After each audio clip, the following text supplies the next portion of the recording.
We are watching the downfall of pirate software. Let's watch.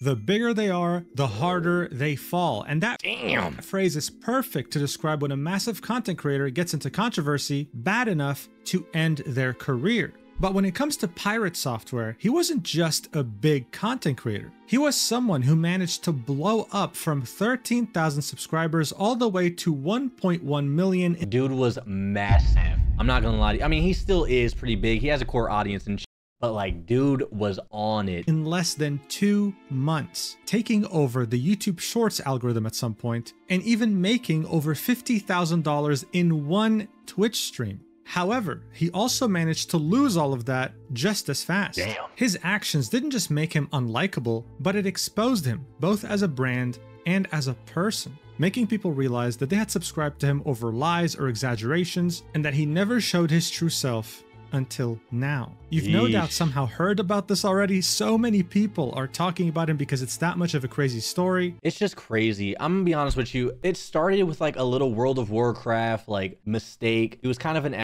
about it. I'm just catching you guys up. So let me catch y'all up. I don't know if Mooch is gonna do it. Pirate software, there was like, he made a little mistake in World of Warcraft. He was kind of an asshole. He's like, well, what do you want me to do? I have no mana, right? This is unemployed. We're just completely unemployed right now. Follow me. Come on, follow me. And then after that, he just like doubled down and then doubled down and then doubled down and then got dragged into another controversy and then doubled down and then got into the stop killing game ass on there. And then people started to just ride his meat, brother. It was crazy. You know what I mean? I'm taking notes. It was insane though. And so I thought of making a video going back to the first ever incident and how it led us here today. So without further ado, let's do this. He's losing thousands of subscribers like every day, bro. It is insane. Every time he goes live, mad unfollows. It's scary, bro. It's crazy. All right, so the first question to even ask here is, where the hell did pirate software even come from? Well, he created his channel in 2016. And while his channel would grow over the years, it would do so in a very slow manner, reaching 13,000 subscribers after 7 years. But then, at the end of October 2023, he would take a decision that would change his life forever. And that would be uploading highlights of his Twitch streams as YouTube Shorts. Damn. These were such an incredible success that for a while they took over the YouTube Shorts algorithm. Dude, look, 21 million views, 20 million, 19 million, 18 million, 14 million, 14 million. That motherfucker was getting paid. In fact, I wouldn't be surprised at all if a huge portion of you watching this video right now came across these shorts on your own time. The views speak for themselves, with tens of millions of people being exposed to his channel for the first time and liking it. But how did he manage to do that when so many others couldn't? Well, many different shorts actually share the same factors. All you have to do is just watch one to understand the appeal. This short right here, titled Social Engineering, has every single one of these factors combined. So let's take a look at it and then I'll explain. Watch. So when I worked at Blizzard, I had to do a social engineering task where I had to get customer support. And I had to get 50 questions answered. And let me tell you, I got my questions answered. I shouldn't have. That was the problem. They're not supposed to answer those. And one of the things that I found that was really interesting is people that had been there for 1 year were really, really hard to trick. But people that had been there for 5 years were really easy to trick. What have we learned? We've learned that training is the issue. Everybody that actually worked at the company got training in their first year and then they never got training again. So they became complacent, exactly. The director of CS came and he said, I want the names. And I said, I'm not giving you the names. You're just going to fire those people. And he goes, I'm going to go to your boss. I was like, do it. My boss is like, you got the names? I was like, yeah. And he goes, you going to give them to him? And I was like, no. And he goes, he's not going to give you the names, bud. And then I sat down and I was look, I'm not giving you the names because I definitely would have scrolled. my chat is crazy. If I did, you'd fire all of these people that are your best employees, the ones that have been here the longest. And in 4 years, you will have the exact same problem with the people that are newbies right now. The issue is not the employees, it's your training regimen. I sat down with him, we created a new 6-month training regimen. And guess what? I went back about a year later, did the same thing. All those people passed with flying colors. Not a single one of them answered my questions.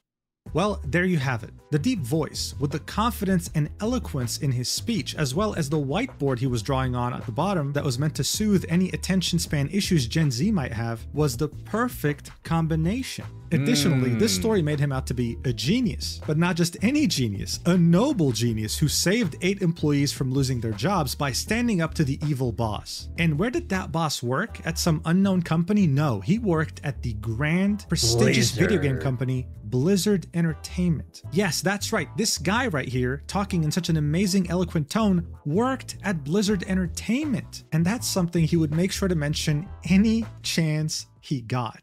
What's funny is someone came out with a video of exposing him. He's like, oh, I never mentioned it. I never mentioned I work at Blizzard. And they made a 2-minute compilation of every time he mentioned it, bro. It's I don't know what you guys like. Like if y'all watch like Love Island, you know, like that weird shit you're so invested into. I'm so invested into this. I can't help it. It's just like every time I see something on Twitter, it just gets worse and worse. It's crazy. It's insane how much it gets. It just keeps going and going. It just doesn't. When I worked at Blizzard, I did that for Blizzard. Blizzard, 7 years, yeah. Blizzard. I used to work at Blizzard Entertainment. Anyway, we'll get back to that later in the video, but for now, all you have to understand is that these shorts were extremely effective. Pirate Software had gone from 13,000 subscribers to 1 million before the year even ended. That's 2 months, going from 13,000 to 1.1 million. Damn. And over time, his shorts have racked up almost 2.3 billion views. A massive, astounding achievement in such a short amount of time. But YouTube wasn't the only platform that benefited. I mean, these shorts were highlights from his streams, so of course people went to those streams to see the real thing live. And so his Twitch channel went from 400 concurrent viewers to thousands. And within barely 3 months, he was at over 8,000 concurrent viewers. That's top 1% of the top 1%. Now look, of course you might think, well, there are bigger streamers out there, of course. But even those streamers must have gotten envious sometimes because of how loyal and supportive Pirate Software's community was. On December 2023, he would beat Twitch's hype train record. When enough people donate bits or gift subs, the hype train is activated, starting at level 1. While it'd be a shame if my Twitch chat did a hype train right now and broke the record. Oh! It's happening, a timer starts counting down to 0. If more people donate, the timer resets and they get to level 2. Pirate Software's community had gotten him to level 55, and they discovered together that level 55 was actually the cap. No one had ever reached a hype train level this high on the entire platform. He had gotten over 7,000 subs and 1.8 million bits. Oh, I wish I got 1.8 million bits. We broke Kenji. Fuck. If you don't know what this means, he had essentially made $50,000 in one stream. This guy's community was so unstoppable that it made everyone else be aware of his existence. So much so that he actually was able to get nominated to the Streamer Awards in December of 2023. He was barely getting viral. But this is just how influential he was in such a short span of time. But what I want you to understand here is that the Streamer Awards actually have way bigger streamers than Pirate Software and other category nominations. For example, like XQC or Kai Cenat. These streamers would of course send their own communities to go vote for them on the website. And they did so with no issues. But when Pirate Software sent his community to vote for him, they crashed the fucking website. Jeez. No other content creator had even come close to crashing the website. The fact that he had a crazy fan base and everybody's turning on him right now is wild. So it goes without saying that he won the Best Software and Game Development Streamer Award in 2023. He wasn't just absolutely killing it, the guy was speedrunning being a content creator, getting to 1 million subs, getting hundreds of thousands of followers on Twitch, winning streamer awards, and beating records when it came to donations on Twitch. So of course, I say this with no exaggeration, the sky was the limit and the guy was barely getting started. If he could achieve that in just a couple of months, what could he achieve in years? Would he become a legend? Achieve stardom? Either way, he was unstoppable. I'm starting to think there's something with this hairstyle, bro. Pirate Software, we got Charlie, Moist Critical, we have Asmongold. All these long hair, like they got the super long flowy shit. They're all like super viral, mad popular. Grow your hair out, bae. I might Rapunzel this up. Stop playing with me. Good hair. You think that's what it is? Billions of views and shit is my hair?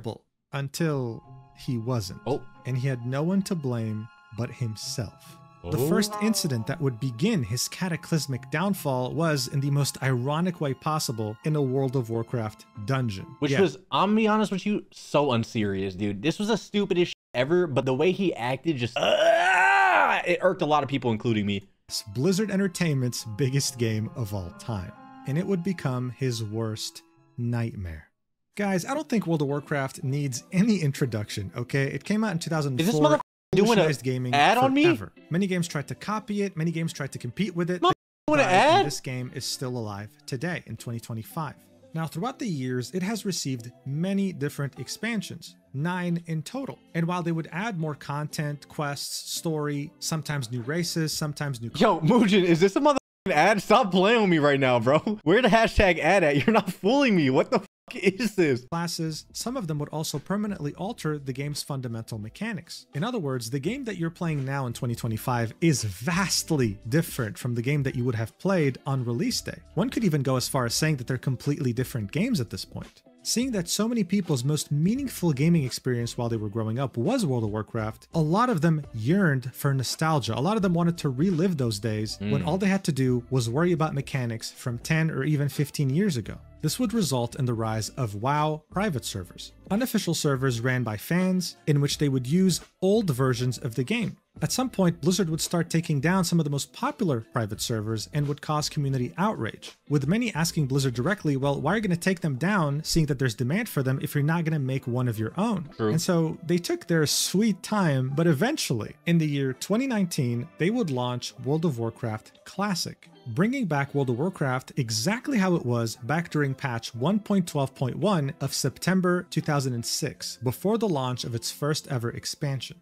Do we have any WoW players watching? Kind of curious. I try to play, it's just not for me, dude. I'm gonna be completely honest. I don't know, there's something about it. It just feels old as shit. I tried it, I just couldn't get into it. I think I need friends for it though, to be honest with you. It would run in parallel to the normal World of Warcraft of today and would slowly re-release its expansions, allowing people to relive them once more. In the summer of 2023, World of Warcraft Classic would release the Hardcore Realms game mode. These are separate servers from normal ones in which you can create a new character, but if you die, you lose that character forever, hence why it was called Hardcore. And this is where Sodapoppin comes in, a streamer that has been streaming for over a decade now. In his early days, he was a popular World of Warcraft streamer, and when he saw the announcement of World of Warcraft Classic Hardcore, he would create a Hardcore Streamer Guild in October 2023, in which he and a bunch of other big streamers would try their best to level up their character to level 60 without dying, and eventually also try to do endgame content. Pretty good content, I'm not gonna lie to you. I like how thorough Muujin is in these videos, bro. It was a big like, he gives you backstory on this success, so at the end of 2024, he decided to launch Season 2. This time, better and bigger than ever before. The amount of streamers that participated in this Season 2 was insane. There are streamers here who had never even played World of Warcraft, that were huge in games that they played. Some were League of Legends pros, some were Counter-Strike pros. I mean, the list went on. It was an astounding amount of people. And of course, one of the many big streamers that had joined OnlyFans was none other than Pirate Software. It's our guy! Seeing that he had built such a massive influence over the year of 2024, adding him to the guild was seen as a net positive. It was seen as a good thing, until one day, it wasn't. The maximum level you could reach in World of Warcraft Classic Hardcore was level 60. And getting there, just by itself, is already an ordeal that lasts dozens of hours and sees you try your best to not die. Now, Dire Maul is a dungeon that you can only access if you're level 58 at the minimum, and its appeal is the amount of great gear that it drops. Dungeons are typically ran by 5 people, so Pirate Software and 4 other streamers decided to take this on in order to get better gear. Now, usually, when you're in a dungeon or a raid, there's always a team leader, someone who calls the shots. It's a very stressful role, especially in a raid when you're managing a couple dozen people, and it's even crazier in hardcore World of Warcraft because whatever you decide might affect the accounts of the people playing. One wrong move and they lose dozens of hours of progress, and it's all on you. I'm saying this because I want you to bear in mind that Pirate Software is not the group leader here. But as silly as this sounds, the beginning of Pirate Software's downfall was because of this dungeon and what you're about to see here. It sounds really crazy that someone could lose hundreds of thousands of followers and fans from one moment, brother. It is crazy. Streaming is wild. YouTuber Dev, otherwise known as Short Fat Otaku. Like, I know we don't have like WoW players and someone's probably zoned out because it's a lot of information. But imagine I'm playing with like other VTubers. We're playing Roblox, right? And if you die in that game, your character gone forever, right? And I just run from everybody dies except me, and then I'm just like, well, that's too bad. I don't know what you want to do. You know what I mean? It sounds stupid, but it just keeps going and going and going. You know what I mean? Great name, by the way. Combined the perspectives of everyone who was streaming in the dungeon minus one person. One of them was Pirate Software on the top right. As you're watching this, you're going to hear the team leader say, run. In World of Warcraft dungeons or raids, this means retreat, but help each other retreat. Not every man for himself. Don't care about your teammates. You're meant to stick around, try your best to outmaneuver the enemies while making sure your teammates also make it out with you. But as you might guess, that's not what happened here at all. Well, hold on. I don't know if Muujin plays World of Warcraft. We have a World of Warcraft player in chat. Who's Brian? Brian, you played hardcore before. I'm pretty sure you talked about it a little bit. When someone says run, are you running for your life or are you going to help your teammates while running out together? What are you doing? I've seen a few World of Warcraft players doing different things. I'm kind of curious on what you would do. Depends on what's going on. Okay, heard you. So I'm going to come back to you after we watch this clip and we're going to figure out what you would do, okay? Watch. God damn Run, it. run. Just run. Guitar, you dummy? All right, so he said run. The team tries their best to make sure that they all get out together. Massives. No. Look at Pirate Software. Oh, see, are you fine? Any grenades, anything? You can heal him. Yeah, you just heal me. Just come back a little bit. No, he's out. Saw me sitting bear form. He's out. Stumpy, just run. I can help lot. Yeah. He's not even looking back. Why are you walking, bro? He's not even on screen.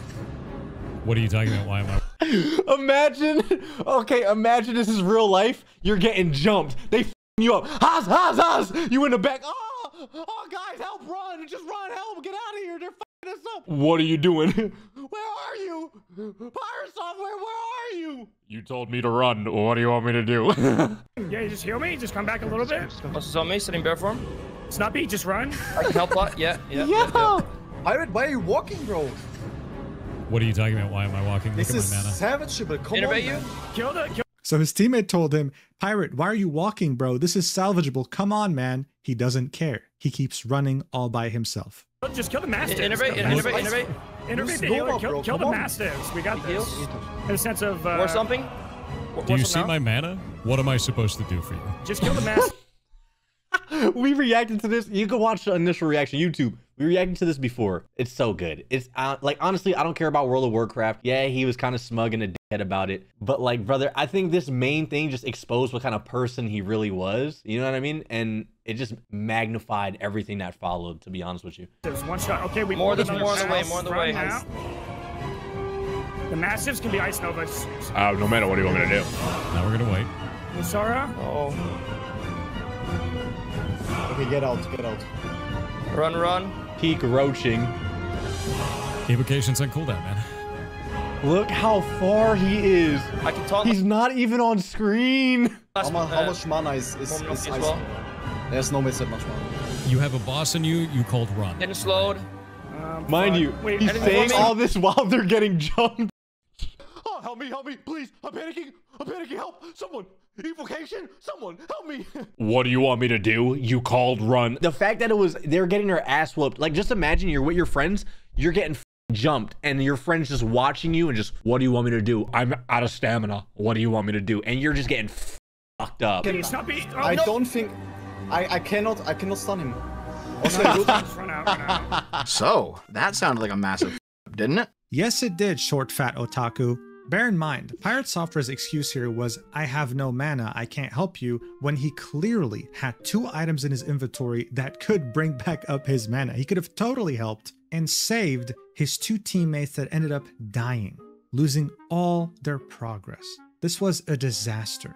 One of his teammates, Yamato, on the left here, confronted him and was asking him what happened, like what's going on? And this was what Pirate Software had to say right after the fact. You instantly ran. You didn't even look As much back. as you're angry right now, of course I ran. Don't be angry at all. You I'm not angry at all. overpulled 2 packs. You overpulled 2 packs and a boss. I had 1,400 mana left. I had to spend all of that mana to try and put it on Blizzard to save you guys in the first place, and nothing left. You weren't paying attention to party resources. You overpulled, and you weren't paying attention to where the boss was. That's not on me. A lot of blaming. All he had to say was like, my bad, I roached out. You know what I mean? Again, it's a game. They put a lot of hours in. When their character dies, it's gone forever. So all those hours, the person to the left and anyone that died, they're going to be mad. You know what I mean? Of course, if anyone puts hours into it, you're going to be mad. I think it was just his reaction that kind of set off everything though. Because imagine it's like you get jumped. You're like, yo, run, they're fucking us up. Your friend leaves you while getting jumped. You fucking talk to him after the fact, and it's like, what do you want me to do? You told me to run, I ran. Listen, it's really your fault. It's actually all your fault. I'm not apologizing. just like a little bit, just a little bit. So 2 of his teammates pretty much lost everything. He very clearly ran on his own when he could have just said, you know what, look, yes, I panicked, I screwed up, my bad, sorry. But he instead decides to blame his entire team except for himself. It was your guys' fault for pulling in the enemies. It was your guys' fault for calling run in the middle of a fight. It was your guys' fault for this and that. This was very... To be a little bit lenient on him, whenever you're wrong and you're caught in the act of being wrong, your first initial knee-jerk reaction is going to be like, no, you're wrong, you're wrong. You know what I mean? You're going to get defensive. It's what followed that just kept getting worse and worse, bro. I'm telling you. Behavior. I mean, this is just a game, and he was acting like if he apologized, he would be committing a cardinal sin or something. It made his teammates very uncomfortable to the point where the guild leader had to step in. Now, Sodapoppin was initially the guild leader, but then, unexpectedly, he dueled Tyler 1, who had leveled up to level 60 and became a very important member of the guild in a fight that would determine who the new guild master would be. What no one was expecting, though, was that Tyler 1 would beat Sodapoppin, becoming the guild master. Seeing that this was becoming a big guild issue, he had to step in and brought both Yamato and Pirate Software into a call in order to squash the beef once and for all. The result? A catastrophe. Watch. What do you want, man? Let me say it again. He already said his piece. Pirate. Go on. Oh, Yeah, I want to speak to him because I didn't speak to him correctly. I said it again. We all did mistakes, bro. Like I didn't say, we are just blaming you. It's about the zero accountability is what makes us so mad. There's no zero accountability, dude. Everyone can do something better. No, but when you open up and No, you yell over another person listen, like you were can I doing earlier? speak? Nah, I'm good. You See ya. It's like he can't just admit he's wrong. Everybody could do something better. There's a huge difference between saying everybody could do something better and, you know what, I played bad, my fault. There's a huge difference, dude. Eesh. I'm not doing that again with him. Nah, he did it the first time. I'm not doing it a second one. Not interested. I like his hat, though. I mean, this is so weird. Yamato was being as mature as possible here, saying, listen, this was all our fault. We're not blaming you. We just want you to admit, just like we've admitted, that we all screwed up, and he couldn't even say that. Leaving the call like an immature, disrespectful baby. There's gonna be a common theme going forward, bro. This not only rubbed his dungeon teammates the wrong way, it rubbed the entire OnlyFans guild, as well as the viewers, the wrong way.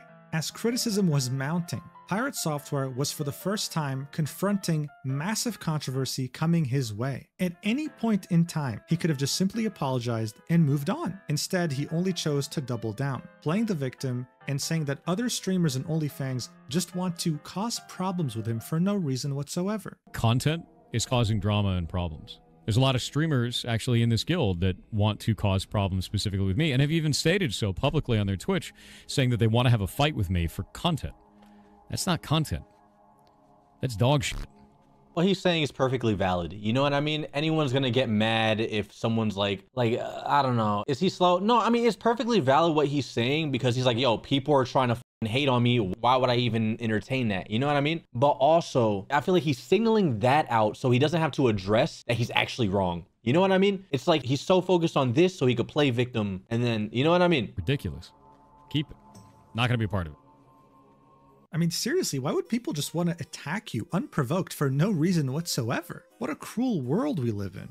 The bulk of these events would unfold from January 10th to January 12th, 2025. By that time, Pirate Software would have received so much criticism, so much hate, that he felt compelled to post a long tweet explaining his point of view on Twitter, saying, "To those trying to character assassinate me online for a bad pull in Dire Maul WoW hardcore, this is hardcore WoW and a lot is on the line when you step foot into a dungeon. Here is a light breakdown of the last 24 hours. Our party went the wrong way and overpulled multiple packs with the boss. The shot caller made the call to run, then went back on that call. During the run out, another pack was pulled." And even now, he still doesn't get it, that it's not about the game. It's about like how he acted. You know what I mean? It's twit longer for WoW. It's not even that serious. Again, he could have just been like, yo, my fault, whatever. His initial reaction, his double down, his triple down, and I'm pretty sure he just keeps on doubling down, doubling down, doubling down. Dude, it's As we had crazy. opted to It's the skip it behavior previously, behind which is it. never a good thing. Communication was completely broken throughout this, and it was our second time failing the dungeon. Everyone played poorly, and 2 people ultimately lost their characters for it. Each person in this group made mistakes, including myself. I have never once said I was perfect in my play, nor that I was a god gamer. I'm just an ex-Blizzard employee that has played Mage for a long time. To pin that on a single person is absurd at best, and if you're calling for death and cancellation over it, you're too invested in this content in a very unhealthy way. If you're a creator engaging in this kind of behavior, then I'm invested.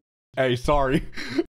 I don't got no job. I'm unemployed. You understand? Devio, you watch it too? Come on, little YouTube. Come on, we unemployed together. Devio. Eventually, your content wave will end, but the relationships you've sullied will be permanent. Hope it was worth it for you. To those trying to defend me, don't worry about it. This too shall pass. I don't think it did. And to be honest, all this comes off, it feels like just deflecting. You know what I mean? Like, it just feels like it's like, meh, like, I don't know, dude. Just a little bit of accountability. Just like a smidge, bro.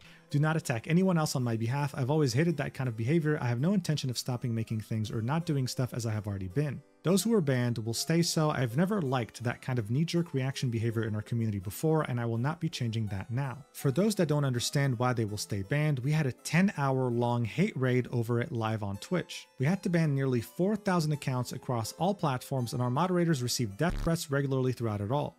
Again, he's signaling, death threats are never okay, obviously, right? But he's signaling that out so he doesn't have to talk about him being wrong. You know what I mean? For me to be killed both in-game and out of game. They tried to get me banned from Twitch, the guild, and WoW. They tried to make disparaging comments about our ferret rescue or that we somehow hurt animals. They tried to spread rumors saying I was convicted of felonies and many other things. The internet hate machine will not defeat me or the community that supports me. See you in WoW Hardcore tomorrow. So this was posted on January 13th, 2025. And while he did admit that everyone in the group made mistakes, including himself, it truly didn't feel genuine. It seemed like it was absolutely impossible for him to just say, I'm sorry, I misplayed. He just couldn't do it. Someone pointed that out, saying, where's the I messed up? And Pirate Software said, apparently you have no idea how to read. Hope this helps, highlighting the paragraph in which each person in the group made mistakes, including myself. He said but that is different. Like, imagine arguing with someone and like, listen, we all make mistakes, you know? I mean, including myself, yeah, but like we all make mistakes. It's completely different from saying I fucked up. It's just like a few words. It would help you. I would honestly, in this whole situation, if he would just, every situation he's been in so far, if he was just like, my fault. I mean, he don't gotta be serious about it, just, yo, my fault, I fucked up. Person in this group made mistakes, including myself. Again, it was worded in a disingenuous way. He just couldn't take individual accountability here, no matter what. The top comment was a WoW streamer known by Joker D saying, just take the L, it's not that hard, to which Pirate Software said, hope this was worth it for you. So overall, this entire response didn't really help him at all. And even if it did, he would single-handedly ruin any progress it might have had in the coming days. He would double down, triple down, quadruple down, quintuple down, and eventually sextuple down, only to call OnlyFans a content guild built on hate. In his mind, does he know like he can be wrong? Like, you know you could be wrong, right? You know what I mean? Like, there's zero that there. And a lot of it was from a rogue that was bitching the entire time about every goddamn thing that was going on except for his own play. But the mage is the one at fault because the mage is the hero class and the mage has to do everything perfectly. Everyone in that played badly. The druid butt pulled an extra pack on the way out. The tank chose to take us into a bad route through the entirety of the dungeon, pulled 2 packs and the boss at the same time. I, as the mage, went into that fight with 40% mana, tried to use my resources, used them poorly, and got myself out when the call was made to run, which, by the way, was made by them as well. Everyone played badly. In fact, the only person who didn't was the healer. And I explained that in the Twitter post, but no one wants to hear that because they want it to be a double down, a triple down, a quadruple down. They want to have a villain. They want to have an enemy. No, it literally isn't even that. Oh my God. Okay, so speaking like this, right? I'm sure it's going to get people mad. You know what I mean? Because I'm getting a little triggered, but you know what I mean? W gifters, bro. Thank you guys. There's something icky about it, bro. You know what I mean? And again, it's over a game. You know what I mean? People aren't even mad at it. A lot of people that don't even care about World of Warcraft are just looking at your behavior and being like, yo, you're a dead. You know what I mean? It's really what it comes down to. They want to send death threats to people over it because they're goddamn insane. Because this guild has turned into a content guild built on hate, not a content guild built on experiences. Because they're freaking monsters, dude.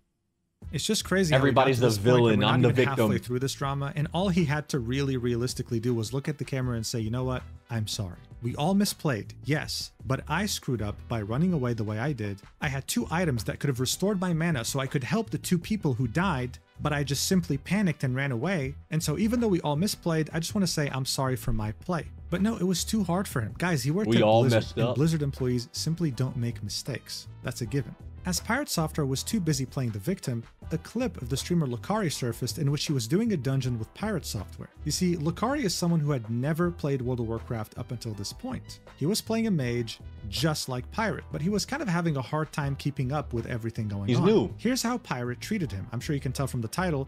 Pirate Software bullying a totally new player to the game. Pathetic, dude. Watch. You basically have to evocate to get your mana back for the next pull. Ugh. Reminded me, sorry, I don't play the game, so I forgot. If you remind me, I can help you out real quick. Yeah, it's too bad I'm the only mage in the party. You're right, Chad. If only someone else would cast Arcane. Hella passive aggressive and condescending. Lucari better than me. I'm going in on his little and heavenly Jesus looking motherfucker. Stop playing with me, sir. If only. Lucari's mad as he has to be. There's no way. Getting taught like that is crazy. Can't really keep wishing for things that just aren't here, though. That's true. That's true. Can't wish for the rogue. Can't wish for another mage to cast Arcane in. Yeah. So cringe. Brother, may I have some oats? Oh, since we have 2 mages, we could probably poly the ads.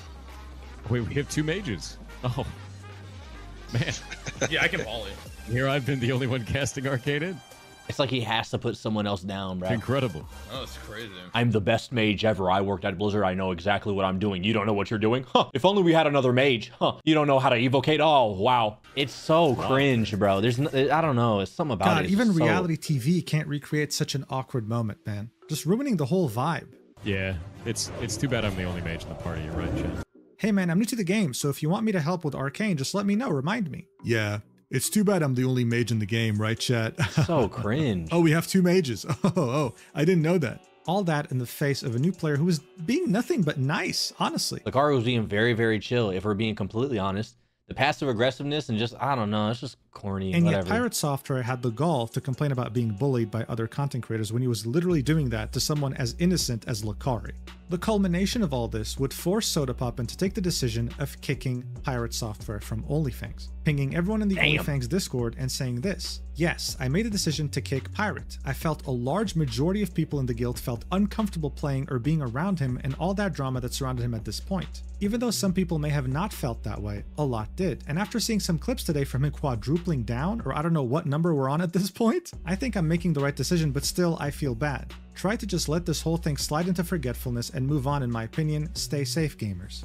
So look, at the end of the day, in World of Warcraft in general, when you're in a raid or dungeon, you have to trust every single member on your team to make sure that not only you complete the raid or dungeon, but that you also survive. This also applies on a way bigger scale in World of Warcraft Classic Hardcore, because one bad teammate can cost you the account that you've put dozens or even hundreds of hours in. And people just couldn't trust someone who couldn't take any accountability like Pirate Software. As soon as things would have... Like, who's gonna want to raid with him after that? Just talking about like purely in the game, I wouldn't want to play with him.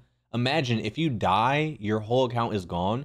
I'm not partying with this guy. He doesn't give a... He only cares about himself. He's only gonna save himself when it comes down to it. Like, that's scary as shit. Gone wrong, he would have probably just ran for his life and said he had no mana again. And not many people really felt sorry for him because at the end of the day, he was the embodiment of this meme. No one was forcing him to sextuple down. No one was forcing him to bully a new player. The only person who was shooting themselves in the foot with a shotgun was none other than Pirate Software. But he has no mana. Also, he has no mana, so what do you want him to do? At this point, Jason Thor Hall, otherwise known as Pirate Software, was slowly but surely becoming a lolcow, but he had no idea. But that was normal, because fundamentally speaking, a lolcow is never aware that they're a lolcow. Look, there are a lot of definitions of what a lolcow is, but if I had to sum it up, well, it would be very simple. It's someone who simply embodies the worst of the worst when it comes to human traits, but they would be constantly convinced that they are the perfect human being, never able to admit fault, and never willing to even when they know that they're in the wrong. This by itself becomes very entertaining, and there are many examples. They come in all shapes, sizes, and even colors.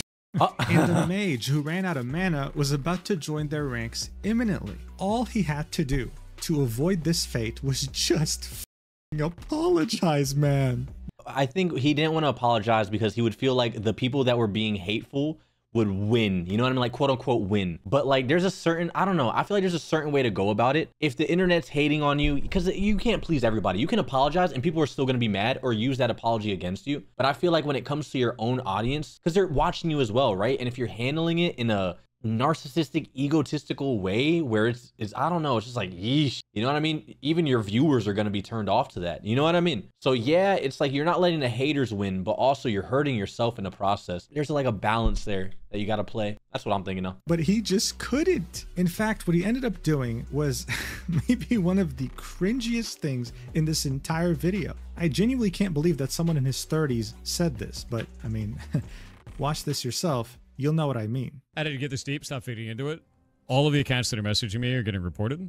There's a funny fact about this. I worked at Blizzard for 7 years. There's a whole lot of other people there that still know me. And all of these reports are going directly to them. They're well aware of the situation, and everybody who's messaging me, they're going to get read. It's kind of a dumbass thing to do. And I can't wait for all of them to get banned. He works at Blizzard. Yep. Yeah, so all you guys whispering me right now with these dad works at Nintendo. He's literally the meme. It's crazy. threats, well, Does guess he what? know? My dad works at Nintendo, and I'm going to tell him personally about every single one of you. So good job. See you later. It's like, bro, if they're sending you death threats, you really just have to report them in game, and I'm sure something will happen. You don't have to actually bother your Blizzard alumni. This clip was on January 14th. And guys, I swear to you, I am constantly impressed by how ironic life can be. I don't think we live in a simulation, but sometimes I do get the feeling because some things are just so perfect in comedic timing, you'd think that there was someone writing a script. True. One day after this clip came out, Pirate Software was streaming the game Ashes of Creation during its second alpha. This is an MMORPG similar to World of Warcraft, and it also has raids as well as dungeons. During a raid, Pirate Software would wipe the entire team. He would kill everyone single-handedly by pulling in the wrong unit. What would be his first reaction? Well, he's gonna blame someone for sure. I'm calling it blaming someone for 20. Watch for yourself. Sabu is not paying attention.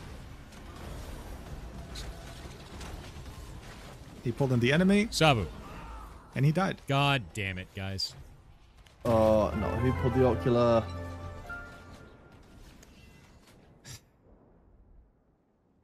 So one of you pulled the ocular. What's the ocular? Why? Now half the raid is dead.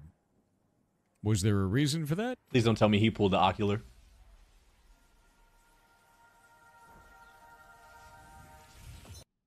I swear, it is so funny knowing that he was the one who pulled the ocular. This is also another thing with Wildcats. They are unintentionally hilarious. Pirate Software here was genuinely pissed, okay? He genuinely was livid. But knowing that he was the one who caused the wipe is so funny. It showed Does people he even that World of know? Warcraft wasn't an isolated case. He was doing this in Ashes of Creation and would very easily do this a third time somewhere else. It was him. He was the issue here. And his lack of accountability was astounding. Dude, he's like me when I play League of Legends. Like, I can't even be mad at him because it's like I be doing this all the time, like League of Legends, whatever the you know what I mean? Like, bro, I be solo queuing in League and I'll be blaming the out my jungler. I'm like, oh my god, this jungler made me die. The mother top side jungle, I'm losing in bot lane. I ran it down trying to tower dive. You know what I mean? Like, it's 100% my fault, but like, I'm blaming someone. He's just me when I play League.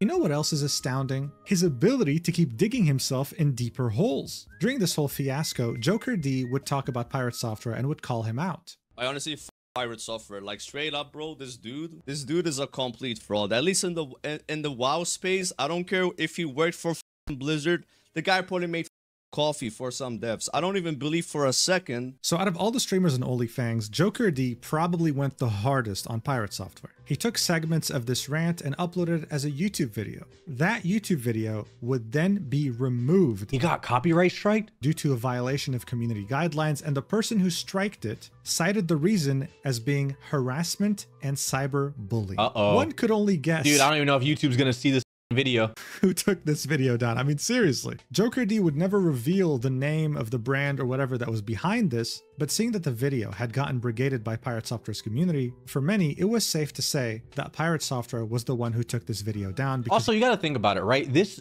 guy talking about it is probably just some random streamer. A lot of random streamers, you gotta think about Pirate Software status. So you have this dude that's like blaming everybody, can't take accountability, complete kid. You know what I mean? Like, I don't know if he's personally, I don't know him. He's probably not a dickhead. He's probably a lovely human being that does amazing things. You know what I mean? But on the internet, he's kind of a dickhead. He's doing stupid shit, right? And he's acting out a little bit. So he's huge. And you have these little streamers that are speaking up. They're probably scared to even say anything as well, because this dude's talking about you will get banned, you will get reported. I have people that work at Blizzard. You know what I mean? I'd be scared if I was a World of Warcraft streamer for sure. You know what I mean? That's very scary. He simply didn't like it, abusing the copy strike system on YouTube. Seeing that Pokemon had done this in the past back in 2020, getting an amazing community reaction, and of course we can't forget about Alinity doing this as well back in 2018. Damn. Wow, I'm old. I'm gonna copy strike this guy.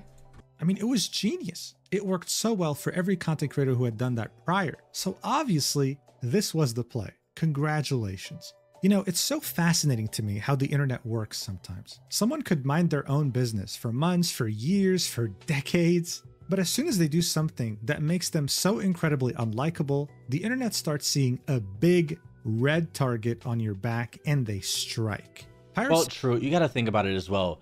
He's a big content creator. A lot of people have miserable lives, so they want to attack a big content creator. Anyone, they'll attack anyone, dude. You know what I mean? Just to make themselves feel a little bit more up, they'll put anyone down. Pirate Software had a talent of building up a huge, loyal community in just a span of a couple of months. When January 2025 came by, though, he proved to us that he had another talent, building up a massive community of very loyal haters. These incidents that we just talked about had ensured that. Let's be fair. I mean, he doesn't make it hard. I mean, from every clip I've seen so far. I mean, I'm not a hater, but I'm a professional hater for sure. But I mean, I'm not hating on him. Make like a smidge. I don't know the dude personally. I can't hate a dude I don't know personally. This is for my amusement. I'm unemployed. It's when those very same haters would start scrutinizing every single aspect of Pirate Software, both as a brand and as a person, only to eventually dismantle this massive empire that he had built. Damn. Now look, just to be clear, Pirate Software has always had haters, dating all the way back to September 2024, and there were earlier instances too. This is normal. When you get famous, when you take over the algorithm the way he did, some people will naturally get fatigued from you. True. I mean, you might not believe this, but even someone like Queso has haters, purely because he's a massive content creator, no pun intended.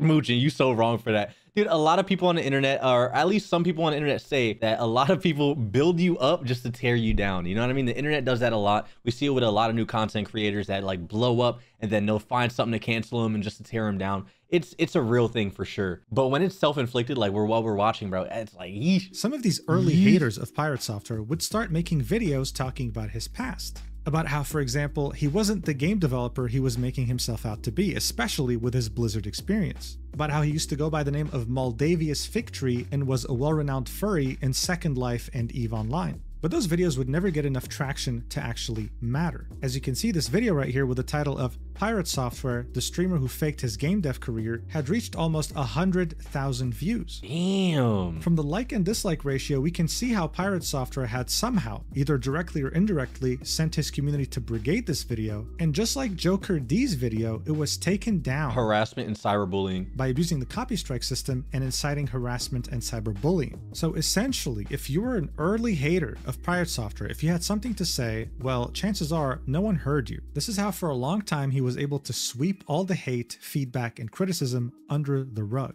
Except this time, after all— Damn, just block them, bro. I'll just be deleting and blocking people in my comment. I'll be like, yo, shut up, out my face.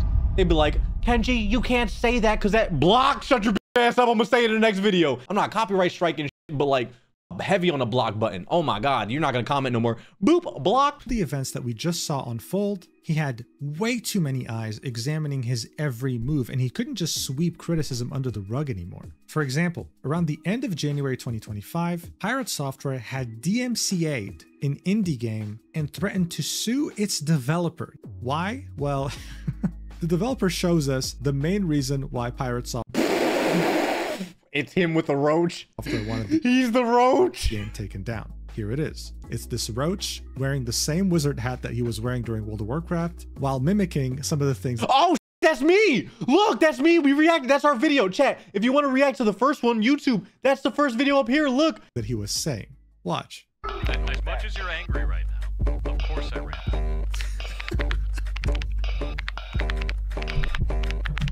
This whole game got DMCA'd because of this. I mean, this is how sensitive he is. Jeez. And now many people were made aware of this. He couldn't just copy, strike, or DMCA just about anyone, because every time he did, he spawned more haters. His strategy was now outdated. Everyone was made aware of what had happened to this indie game. And speaking of indie games, there was renewed scrutiny over... Wait, we can't skip over this though. Mugen, you're skipping over something. That indie game that he was talking about with the roach added, right? Maybe allegedly copyright striked it, but when the whole thing was happening, this wasn't in the game. So the Steam game got taken down. This wasn't added in there. It was like a meme. Like he was doing it on a video or whatever the f was talking about it.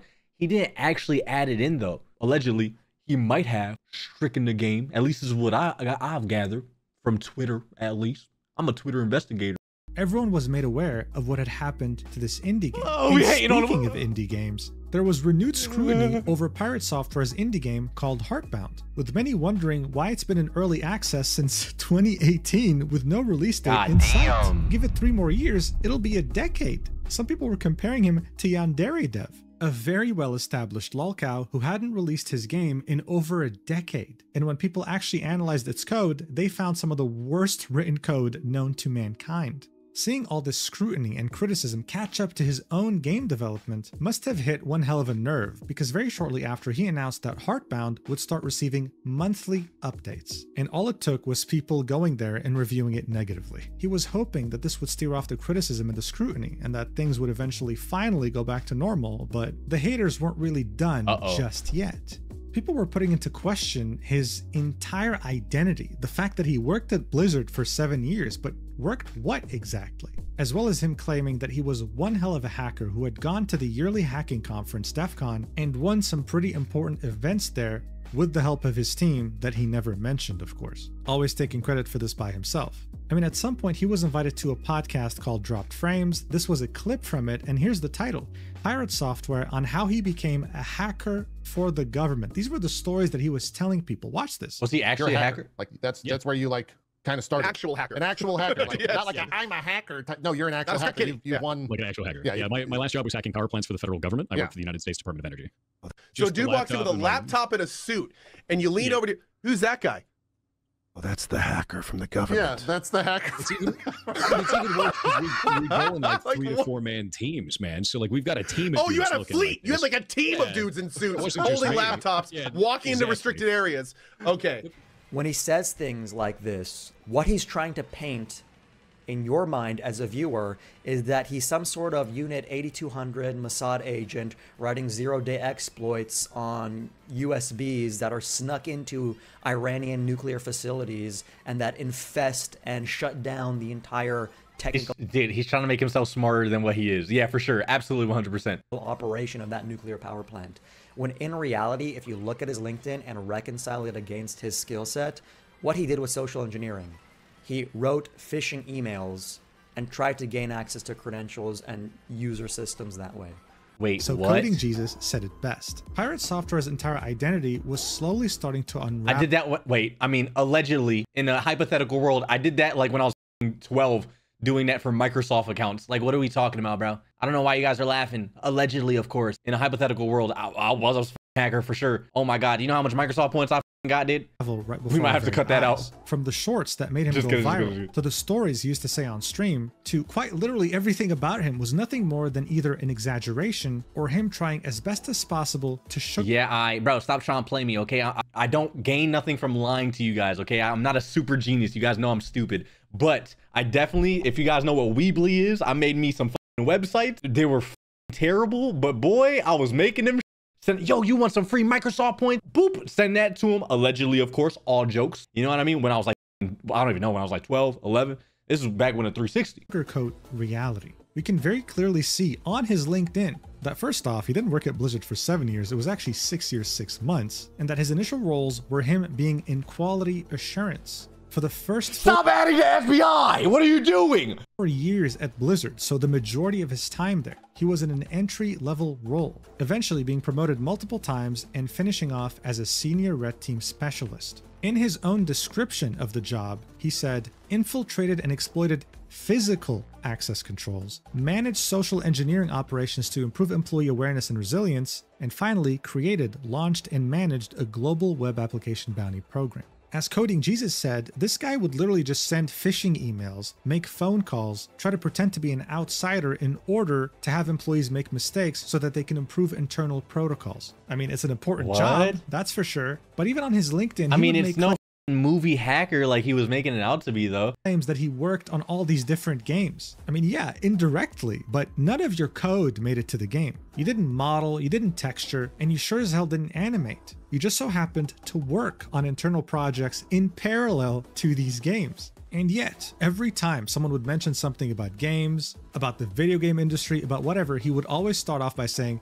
I worked 7 years at Blizzard, actually, so I know what I'm talking about. When in reality, no, you have more experience as an indie developer than you ever had as a developer at a AAA company, and that's the truth. And there's nothing wrong with that. It's just that he made this such an important and integral part of his personality that it felt like a massive betrayal. But that's not all. His dad was Joey Ray Hall. You know our ugly little Discord mod model when we did the World of Warcraft sponsored stream? I think this is the guy that they based the South Park character on, I'm pretty sure. This picture right here is of 10 people. And if you don't know who they are, these people happen to be the original founders of Blizzard Entertainment. Yes, these guys are legends in every sense of the word. And the guy in the middle is none other than Jason Thorhall's father. He later became the director of cinematics at Blizzard, which is probably the only thing that Blizzard has been consistently good at for the last 20 years. He was also the inspiration behind this guy in South Park from the famous World of Warcraft episode. I mean, this guy was a legend in every sense of the word. And so Mashable.com, when they made this article about Pirate Software titled How Streamer Pirate Software Gained Nearly 2 million subs in 6 months, they just had to mention the fact that he's a Nepo baby, saying when he was 16, he landed a dream job as a game tester at Blizzard Entertainment, which before the bloated loot boxes and corporate acquisition by Microsoft for $68.7 billion was considered one of the most respected companies in the video game industry. It helped that he was a Nepo baby, since his dad, Joey Ray Hall, had spent over 2 decades at the industry titan since almost the very beginning. Wait, how are we feeling about this, bro? Nepo baby is crazy. They ain't wrong. Oh my God. It all makes sense. He's spoiled. Kenji, do something. I can't do anything. Now, of course, after 6 months, he would leave because he felt that the corporate life wasn't for him, and many years later would reapply by himself without the help of his dad, landing a QA role, which I believe, because if he had the help of his dad, no way he would end up in an entry-level position. But still, just them including this sentence, calling him a Nepo baby, crazy, truly triggered him beyond belief. I mean, look at what he had to say. Yeah, really not a fan of that. Not a fan of that. It's just, it's one of those things that I've been trying to fight my entire career. It's one of the things that I've had to argue with people in chat about. It's one of the things that we ban people for here. Anytime people say shit like that, because it's deeply disrespectful and it completely overwrites any of the things that I've done throughout my career as something that is somebody else's success, which they have not been in any possible respect. And it's just rude as. So, what do you say? In the thing, he said it was, he called me a Nepo baby. In his article. No. That really gross. In any case, let's go find somebody to raid. I mean, you heard him, right? He would ban people in chat if they called him a Nepo baby. It's the easiest way to trigger him. And yet, at the same time, the same guy who's acting triggered over being called Nepo baby said this multiple times on his stream. Watch. So I'm second generation Blizzard. I'm the first second generation Blizzard employee that ever existed in the company. I'm also a second generation Blizzard employee. I was a second generation Blizzard employee. I was the first second generation Blizzard employee ever. I was the first second generation Blizzard employee. And I love that shit. I love that company. Working for Blizzard sucked. I never bring it up. What are you talking about? I never bring up I work at Blizzard. And a lol cow is someone who is unintentionally hilarious when being 100% serious. And I just can't stop laughing at this guy. I mean, seriously? I was the first second generation Blizzard employee? What is this, the Chinese dynasty? Like, what are you even talking about? And let's be real here. The only reason you were the first second generation Blizzard employee was purely because of your dad. Damn. Because back then, they didn't even have a recruiting team. You were just the easiest hire. And I think one Wait, if this is true, it's crazy, bro. thing he has to understand Flexing nepotism is wild. is that being a Nepo baby isn't a bad thing. I think most people, if they had a dad or a mom who worked a really cool job, they would love to take advantage of that, and For sure. they do. For example, Jack Quaid is an actor that was called a Nepo baby multiple times by fans. That's because his parents are both Dennis Quaid and Meg Ryan, two very successful actors. His response was very refreshing for fans, agreeing with the Nepo baby label and saying, "I'm an immensely privileged person. I don't think it undermines my talent." Which is fair. Like, your parents could get you there, but if you make a name for yourself and you can perform on that, like, dude, I mean, Nepo babies, it sounds like someone with parents that actually care. Success. It's someone with successful parents that actually want to help their child. I think it's just all of us fatherless troglodytes, dude. We don't have that, so we're just mad at it. His response was very refreshing for fans, agreeing with the Nepo baby label and saying, "I'm an immensely privileged person. I don't think it undermines my talent," adding that he was able to get representation pretty early on because of being a Nepo baby and that it's already more than half the battle. I think a Nepo baby that like gets put on by their parents, let's say in the acting scene or whatever they get a position where someone else is more qualified for, I feel like that's when it's bad. It will be a Nepo baby regardless if you have successful parents and you're actually good. You know what I mean? It is what it is at the end of the day. As long as you earn it, I mean, I guess you have an edge because your parents and shit. But like, dude, I don't go, my baby gonna be a Nepo baby. You talking my baby gonna be good. So as I said, being a Nepo baby isn't inherently a bad thing. It's only bad when you try to deny it. When you get defensive, because come on, who are you lying to? And that was what Pirate Software was doing. It was becoming more and more obvious that Pirate Software had a massive ego, but also very deep-rooted insecurities. He wanted to appear like a genius no matter what. And according to him, geniuses never apologize, geniuses never admit fault. But they also never make mistakes and always, no matter what, figure things out on stream. This is something that became painfully obvious when he would play some pretty hard puzzle games and would figure out some of the hardest things all by himself miraculously after looking at his phone, playing it off like it was some genius eureka moment. Outer Wilds is a critically acclaimed, story-rich space exploration game that just so happens to have some pretty complex puzzles. Y'all wanted me to play this shit? I should punch you in the back of the head. Pirate Software would play this game on stream, and he would proceed to solve these puzzles all by himself, miraculously, and more specifically, after looking at his phone. In the VOD of his gameplay, around 8 hours and 7 minutes, he gets stuck in an area and he needs to get out somehow. This is one of the many puzzles in this game. Now he would struggle to find the solution, deliberate with his chat, talk a bunch, and then at around the 8:20 mark, he would pull out his phone right here and continue talking to chat. This goes on for 2 minutes in which he deliberates while very clearly looking at his phone. Did you know we could see you? And then eventually, at around the... I got a V2 model. Y'all can't even tell if I'm looking at my phone. Oh, y'all motherfuckers think I'm a genius, bro. Watch. Oh, you want to play a puzzle game? First try. F it. 8-hour, 22-minute mark, he would get a eureka moment. Maybe it's not with the scanner. Maybe there's a different way. Maybe it's not the scanner at all. Maybe it's the time. Maybe the fact that we were able to destroy the surface like that was the point. Huh. Wait a minute. Wait a minute. Wait, this is actually cringe. This is Guys, wait a minute. Oh my god, I have an idea. Guys, oh my god. This just came out of nowhere. My brain just works differently. Did I mention that I worked 7 years at Blizzard? This would spread like wildfire on Reddit. This guy is faking his Outer Wilds run in order to appear to be a genius to his community. That's crazy. It's so ridiculous you can't even believe it. But as I already mentioned, he was facing increased scrutiny. He normally would have been able to get away with this, and he did get away with this in other games. It's just that now things were different. People are being very critical on him. When questioned about cheating in Outer Wilds, this is what he had to say.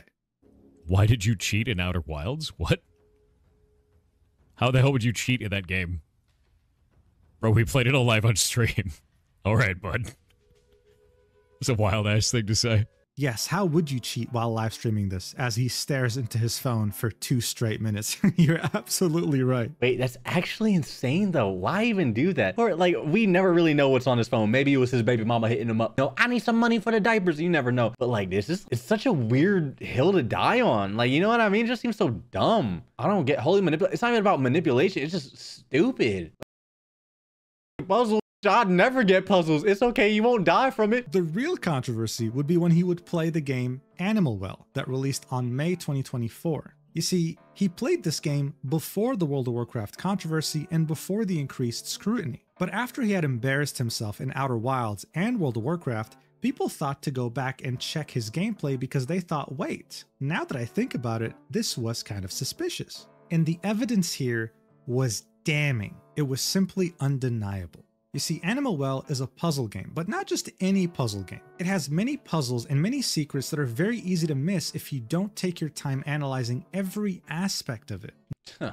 Well, I beat it before. Wasn't that hard. When the game first came out, you had people on Reddit and in forums trying to work together in order to find all of its secrets and puzzles. One of those puzzles was the Wingding puzzle. This took the entire community over a week of teamwork in order to find the solution. This was a group effort in every way, and it says 100 steps. Jesus. No one person could have solved it by themselves. The guide came out on May 19th, 2024, and it just so happens that Pirate Software miraculously, all by himself on stream, solved this puzzle on May 19th. The day the guide came out.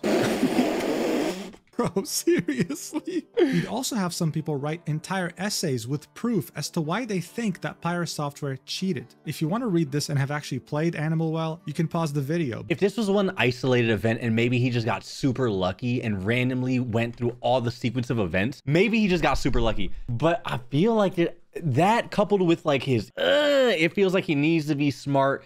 That little other clip of him checking his phone, it feels like there's a lot. He has to have that image that he's a genius and he's smart and he's a hacker and all that. And it just ties into it almost so perfect that it's kind of undeniable. You know what I mean? And I want to give him the benefit of the doubt, but it just seems so weird. You know, that there's so many coincidences, I guess. He wants to act superior. Yeah. Second generation, by the way. Oh my God, my chat is trolling right now. And he worked 7 years at Blizzard. Please. I try to impress you guys all the time by saying big words. Watch this.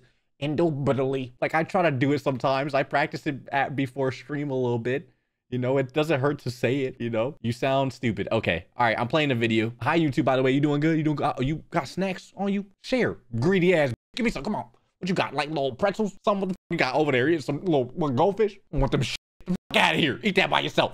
But in a nutshell, it's almost like he was trying his hardest to ruin any ounce of reputation he had left. I mean, seriously, are you that insecure that you would cheat in a fucking puzzle game in order to appear to be a genius to your community? Really? It's insanity. But this was reality because, as I said earlier, this scrutiny was disassembling every aspect of his brand and personality, even down to his most fundamental traits, like his own voice. People would somehow unearth this old clip of him at a convention in which he sounded completely different than how he sounds today, leading many to he's faking his voice, brother? Believe that he's either faking his voice or simply using a voice changer on his microphone. Listen to this. Show been so far? It's actually been amazing. It's our first time out here at Denver Comic-Con, and there's so many people, and they love the games, so it's been awesome.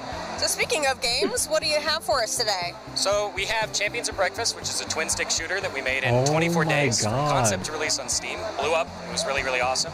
I mean, okay, to be fair, bro, I feel like sometimes your voice changes over the years, you know what I mean? Like if you go back to my videos, like my really, really old ones, my voice was like slightly like higher of an octave, you know what I mean? So maybe like it just slowly, I don't know, bro. And that game is pretty difficult. So if you're in... But also, this is so jarring of a change because he's like, yo, yeah, no, I'm actually so smart. I'm literally just... Yeah, so I feel like the difference is insane. But again, who cares? Who cares if he's faking his voice or if he's not faking his voice and he has a voice changer? Who cares, bro? To really hard arcade games, that's the kind of thing for you.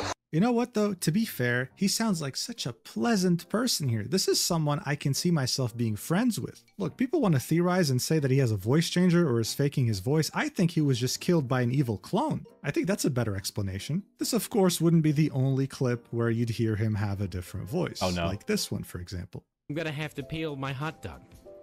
I have to peel it. Every good hot dog needs to be peeled. Every good hot dog needs to be peeled. Okay, he sounds like he's doing a bit. It could be he's just putting on a little voice. You never know, bro. You see, now that I've peeled the hot dog, it's ready to eat. And that's from 6 years ago. Like, bro, voices change over the years. You know what I mean? Look, a hot dog is That's about right. to be eaten by Thor. It's ready to eat. Okay, look, if you're not convinced yet, here's a more recent clip of him playing Animal Well. This was around a year ago, back in 2024. Look. I don't know what that gives me, though. I don't know what is that supposed to do? How am I gonna fit that shit in there? Oh god damn. Wait, it sounds like the up. Am I tweaking? Dude, oh my god, we're going down the rabbit hole. Oh, it might be a conspiracy theorist or some shit. I don't know. Am I tripping, or do you hear it fluctuating a little bit? Like the voice changes, you know what I mean? I don't know what that gives me though.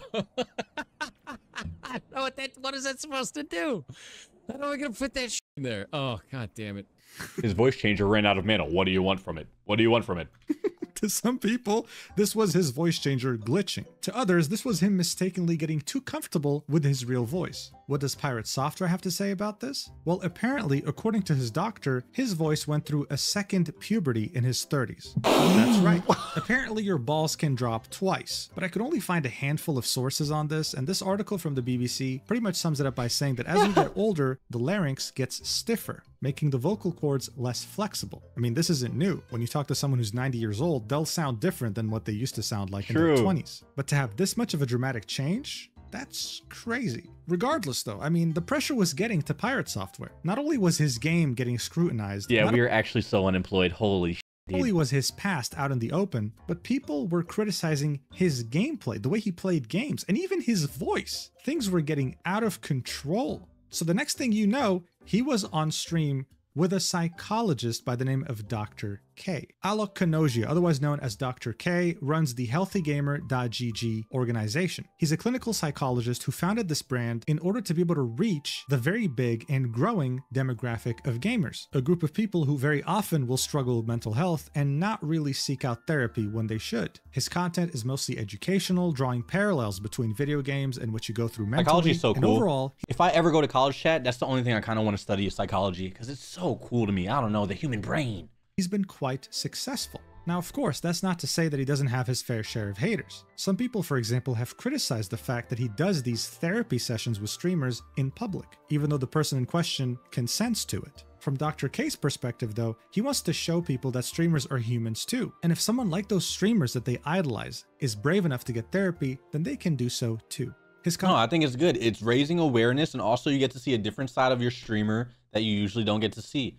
Dr. K is probably asking thought-provoking questions, like philosophical and internalizing all them. You know what I mean? And it's cool because you get to see your streamer think through questions and discover themselves. And then you as a viewer get to know about therapy. And you're like, oh, wow, this isn't very scary. This is kind of cool, actually. Maybe I want to go to therapy. You know what I mean? Kenji, you need it. And oh my God, dude, you're like, I got a brain aneurysm. You're going to make it. I swear to God, Conversation please. with Pirate Software would last over 3 hours and a half. It would get viewed by almost 1 million people, and having watched a good chunk of it, I can tell you right now, regardless of what you might think about Dr. K, I think this stream truly shows his incredible skill in being able to converse with such an obvious narcissist without having him rage quit the call, while still trying his best to give him a reality check. And for you to understand that, I want you to watch this clip.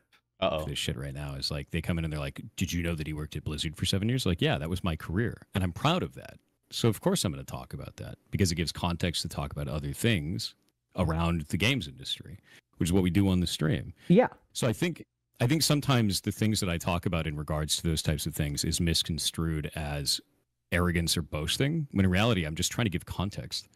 So that is the problem right there. So I want you to listen to this phrase. Sure. This gets misconstrued as arrogance, but in reality, it's this.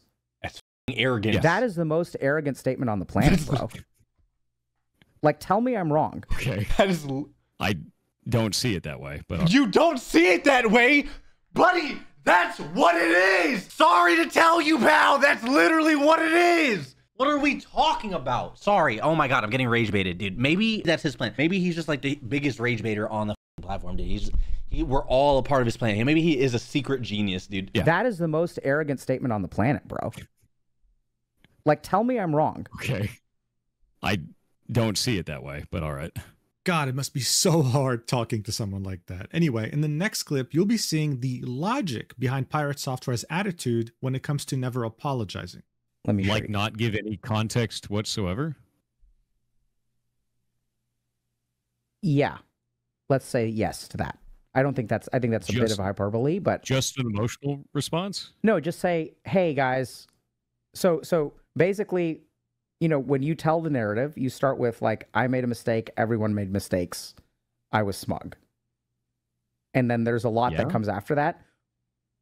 Why not just stop at saying, hey, I made a mistake? Feel about just ending it after that first paragraph? I hate that. Okay. I have like an immediate emotionally angry response against that. Very good. Because it feels like idiocracy. Okay. Idiocracy. It feels like that's too long, didn't read. I don't need all those words when few words do gooder. That I hate that. Like I super hate that kind of communication of like there's a lot of people that say like, oh, you should just say my bad, guys.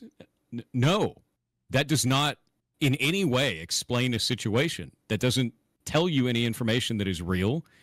It is hand waving for the masses in a way that is disingenuous to what happened and disingenuous to the people that are involved. No, it's not disingenuous at all. It's just, oh my God, brother. Holy I feel like this is like what marriage is, to be honest. Like, this is like arguing with your wife or something. You know what I mean? Like, this is what it feels like. I don't know. Maybe I'm tweaking. But like, bro, oh my God, my head hurts. I hate wanting to be better. I'm the best. Everyone always told me I'm the best. Why would I need to be better? Type shit. Stop telling me to calm down. You're making me even more mad. I swear to God, I will squeeze every muscle in my body and make my shit burst. Shut the fuck up. I feel like to do that would be just me lying for the sake of lying so that people would f off. This really gave us an insight as to how his mind functions. And as you heard from him talking, he hates the idea of just saying, my bad, let's move on. I'm sorry, let's move on. He wants to sit there and type 12 paragraphs on why it wasn't really all my fault, because we could all make mistakes. And yeah, no, it's my bad, but also they did this and I did that and I try to do this, but they did that. And you're giving context to nothing. Brother, no one's trying to hear that. As to why he was wrong, but not really, while others were more wrong than him. All of a sudden, things make a lot of sense. Now, listen to how Dr. K responded to that. Okay, just watch. So I think what I liked about that response, so my hope, so we're not here to like rehab your PR, right? We're just here to have a conversation. And at the same time, just listen to how Dr. K is talking to him. He's literally talking to him like a toddler. Like he's trying to walk him through a thought process. That's how you talk to a kid. I'm in over this whole over the last 2 hours. There's something about the way that I hear you talk that rubs me the wrong way.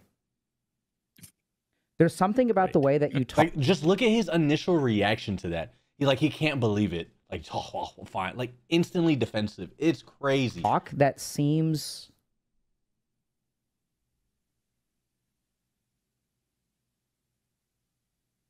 dismissive. So I'll tell you where that. No, I agree with that. Right. So no, it's like I made a mistake. We all made mistakes. Okay.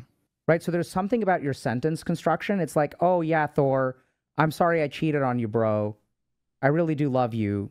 Why that awkward silence? I know this might be crazy to some of you chatters, but a lot of people think before they talk. I know I don't, but sometimes that little pause before someone starts speaking, that's them thinking. You know what I mean? You know, we both have flaws in this marriage. I think the funny thing here is that Dr. K is known to be very caring, very nice, and not confrontational at all when it comes to streams like this. But in this case, seeing that he's an experienced psychologist, he knew when to become confrontational. He knew when to call out Pirate Software on his bullshit, and this is what it was. Bullshit. In just a span of like 20 seconds, Dr. K had essentially summed up people's entire problem with Pirate Software. Literally. When he would be criticized, when he would be given feedback, when he would be given advice, he was always dismissive and smug. And this smugness is what led us here. People were hoping that this productive 3.5-hour conversation would actually lead somewhere, maybe actually make him apologize for once and take a step back. But it didn't. His empire kept crumbling until we had finally reached the final nail in the coffin. Stop killing games. We've seen Charlie talk about this. Stop Killing Games is an initiative launched by Ross Scott in the European Union and the United Kingdom. It was meant to be a direct answer to what happened with the game The Crew, made by Ubisoft. At the end of December 2023, Ubisoft all of a sudden announced that The Crew would no longer be purchasable and that its servers would be going down on March 31st, 2024. Seeing that this was a live service game, this meant that after March, you'd never be able to play this game ever again. The salt in the wound, though, was that barely a couple weeks after the servers went offline, Ubisoft revoked the crew from people who had bought it digitally, attaching a message saying, "You no longer have access to this game. Why not check the store to pursue your adventures?" To many, this was an outrage. It essentially meant that you never owned your games to begin with. Well, you never do. So chat, if you guys don't notice, we got any gamers in here, right? When you buy a game on Steam or a digital game, you're kind of buying the license to it. You don't own it. They could revoke it at any time. Some of the TOS, like there's been a huge thing. We could watch a video if you guys want of Nintendo. There's a huge thing going on with their like terms of service, and they could brick consoles and they could do whatever.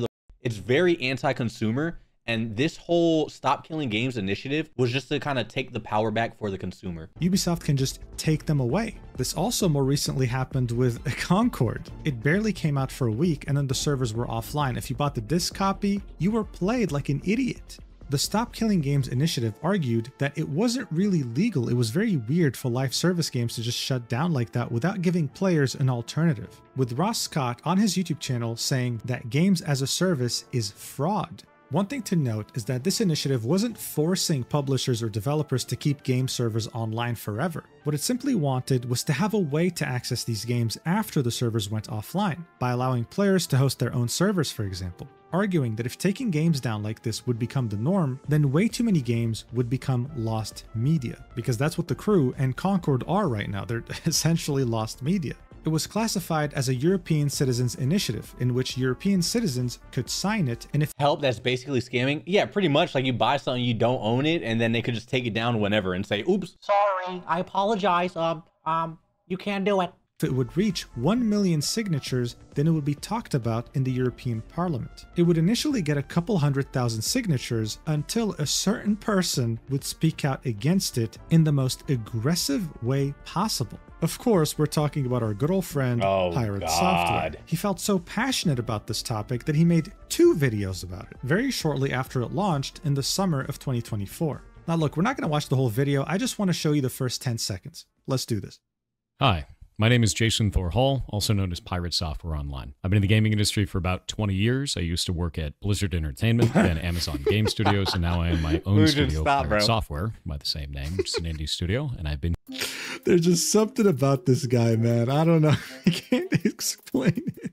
Anyway, he worked it's at like Blizzard his credentials. We get it, but like he just says it so much that it's so like, holy. Entertainment for around 7 years, guys. And he vehemently opposed every single thing this initiative stood for, arguing that it would kill live service games and kill gaming in general, completely misunderstanding what this initiative was even about, and using his massive influence, which was still present at the time, to kill it instantly. I want to be clear here. In this video, he tries his best to appear level-headed, professional even, echoing the genius that you first saw in his YouTube shorts at the end of 2023. But on his stream, oh my god, this guy was a mess. These are the very nice things he had to say about this initiative. Watch. Now, this is actually really dumb. It's used car salesman garbage. This is shit. It's shit. Not only do I not want to back this, I'm going to actively tell people not to. That is awful. That is a horrible goddamn direction. Dude. Now, eat my entire ass. That the level of stupid that I just had to receive was like sitting on Twitter for 12 hours. This No, yeah, according to him, this is the worst thing that's ever been made by humanity. Like, by the way, it's literally giving power back to the consumers so these game devs don't just off. You know what I mean? And make us pay for a game and then just rip it from us out of nowhere. It's literally a win-win. You know what I mean? And this just play the video, dude. This is like, oh my god, you'd think that this is actually going to end gaming as we know it. But it's not. It's seeking to do the opposite. Sucks. That's a really stupid-ass move. That's an incredibly stupid-ass move. I think this is ass. This is complete garbage. All of this can eat shit then. I drop the mask entirely. In his very professionally level-headed video, he says this. It's incredibly important to me that we keep making games and that the next generation has the tools to do so that our medium doesn't die out. But that's exactly what Stop Killing Games wants to do. The whole point of this initiative is for this medium to not die by allowing so many games to become lost media. And yet, this is what Pirate Software was saying about this whole thing. I think live service games getting sunsetted is fine. I've always thought that. And that's okay. There's nothing wrong with that. I mean, at this point, just no comment. I mean, he is a game dev, so he's probably looking at it through like a lens of like, hi, I'm a game developer, and I think I hate this because you're limiting game developers. You know what I mean? But brother, we don't care, motherfucker. We want the game. We want to buy a game and actually own the shit. What are we talking about? Start receiving quite a bit of backlash. Of course, now there's more dislikes, but when it first released, I'd say 30% of the like to dislike ratio was dislikes. He made this pinned comment, outlining some points that don't really help his very aggressive reaction that came out of nowhere, and then ended it with a quotation saying he won't even talk to Ross, who is the founder of Stop Killing Games. To which he replied with, correct. I think his position is disingenuous due to his comments about how this could be pushed through government. What? It's a bad direction, removes validity for what the initiative is trying to do, portrays the process in an incorrect manner, and just builds sensationalism. Thinking that kind of language is okay puts him squarely on my not worth it to talk to list, as there are others that could have a more productive conversation. So what he's talking about is this slide here. This one slide in the entirety of this initiative is the only reason I'm actually too smart to talk to him. I don't want to talk to him, and everything that he stands for is disgusting. why he refuses to talk to Ross. Man. It says reasons the European Citizens Initiative could pass. Politicians like easy wins. Politicians mostly don't care about video games. The law is already unclear on this practice. The initiative is in line with other consumer policies. It's a diversion from more serious topics. Now, according to Ross, this was a half-truth, half-joke slide. And I think that's how a normal person would view it. I don't think it was tone deaf in any way, but it angered the hell out of Pirate Software. That's what I'm saying. Like, chat, again, editor, cut this out. Are we sure he's not like, you know, like, no, I'm not even making a joke, but like, it could be like an explanation to it. You know what I mean? Like, it could, me too, gotta be, right? I feel like we're missing something. And then if we know, it's like, oh, okay, we got it. Okay, he's low. Okay, oh, okay. You know, it just seems narcissistic. I mean, true. I don't know why. Some people theorize that it's because he got close to Ludwig, and together they founded the games publisher Off-Brand Games. When the Stop Killing Games initiative came out, they were in the process of releasing a live service multiplayer game. So there was definitely some sort of a conflict of interest here. Regardless, this European Citizens Initiative had a one-year deadline. It would be automatically closed on the 31st of July, 2025. And by the end of June, it barely had 500,000 signatures, which meant it had no hope of ever reaching 1 million, or so it seemed. This was until Accursed Farms, the channel owned by Ross Scott, would release a video titled The End of Stop Killing Games. It's an hour-long video that kind of reminds us what this initiative is about, how we got here, the feedback and criticism he's received, the changes he's made, and of course the majority of the video is him responding to Pirate Software's very aggressive criticisms. Most of the clips of Pirate Software crashing out over the Stop Killing Games initiative were actually from this video. Ross addresses every single one and ended up, whether intentional or not, making Pirate Software look like a clown who had no idea what he was. I watched Moist Critical's video on this, and Pirate Software misrepresented the whole entire initiative. Like, everything that it was about, it, like, I don't know, it's like he read it and then just made up his own thing in his head and then ran with it. Oh, it's crazy, brother. The thing, yeah. Sorry, I get rage baited, bro. Holy f***ing, I rage baited. Imagine you arguing, right? You arguing with your man, and you like, why you liking all those girls' photos? And he like, photos are meant to be liked because iPhones got iPhones, and I use DoorDash on iPhones. It's like, not even you're not even making sense. And then he just finished with like, you suck my whole ass. I'm dropping the mask. You know, like a brain cell, my singular brain cell. Sorry, I don't have the superior intellect like this motherfucker that worked at Blizzard. This video almost has 1 million views, and many people watched it. Some of those people happen to be way bigger content creators than Pirate Software, and seeing that this very important initiative was very close to failure, tried their best to bring as many people as possible to sign it. For example, Moist Critical talked about it, and his videos have over 3.5 million views. Hell, even Jacksepticeye talked about it on his second channel, and the video's sitting at over 1 million views. People understood that this initiative wasn't just a good thing for video games, it was integral to ensure its survival for the future. Hell, even Minecraft creator Notch had something to say about it. Oh my god. Guys, just got back to gaming after a brief break. Wait, why is there a Nepo baby doubling down over there? Oh my god. Oh, you got the Minecraft game on your ass. Holy shit. Buying a game is not a purchase, then pirating them is not theft. This truly solidified the position of Pirate Software in the Hall of Fame of lolcows. It was undeniable at this point. His stupidity had made an entire movement succeed, just purely on the basis of him being so unaware of what was going on. He lacked the most basic form of self-awareness. And thanks to that, the Stop Killing Games initiative not only reached 1 million signatures, but is currently at over 1.3 million in overdrive. Yo, he unironically stopped killing games, bro. This is what we should be thanking him, bro. Shout out Pirate Software, baby! Holy shit, dude. Imagine hating on something so much that it explodes like that. That's crazy. About to reach 1.4 million any time now, with the UK petition reaching double the signatures required. He even had a vice president of the European Parliament voicing support for this initiative and signing the petition himself while urging other Europeans to do the same. This initiative gained so much traction that a publisher group full of the biggest publishers on the planet, including EA and Ubisoft, for example, responded saying that these proposals would curtail developer choice and that it was unsustainable and unfeasible. Well, better figure it out, brother. Like, what are we talking about? Look, Activision Blizzard, Bandai Namco, EA, Epic, Level Infinite, Microsoft, Netflix, Nintendo, all live stream services, bro. Take-Two, Ubisoft, Roblox, Sega, Sony. I don't give a brother, we are the consumer. If your product is not looking out for your consumer, then why should the consumer buy it in the first place? It makes no sense. Maybe it was his plan all along. Maybe in order to save the world, he had to destroy it. I don't know. I never worked at Blizzard.